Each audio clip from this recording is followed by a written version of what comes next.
ભરૂચ ખાતે હાલ પૂરની સ્થિતિ છે ત્યારે અસરગ્રસ્ત તમામ વિસ્તારોમાં તારાજીના દ્રશ્યો સામે આવ્યા છે।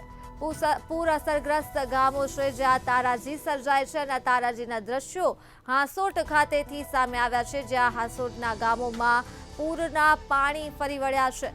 કીમ નદીના પાણી આસરમા ગામમાં ફર્યા છે અને દ્રશ્યો સામે આવ્યા છે ત્યારે ઘૂંટણસમા પાણી ભરાતા જ ગ્રામ્ય જીવન અસરગ્રસ્ત થયું છે।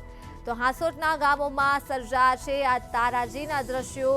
હાલ પૂરની પરિસ્થિતિ ભરૂચના ગ્રામ્યમાં છે અને લોકો ભારે પરેશાન છે। પૂરના પગલે રોજિંદુ જીવન અસરગ્રસ્ત થઈ ગયું છે ગામ લોકોનું। તો કેટલાક ગામો અહીં સંપર્ક વિહોણા પણ બન્યા છે, કેટલાક રોડ રસ્તાઓ બંધ કરવામાં આવ્યા છે પૂરના કારણે। ત્યારે કીમ નદીના પાણી આસરમા ગામમાં ફરી વળ્યા છે અને ઘૂંટણસમા પાણી ભરાયા છે।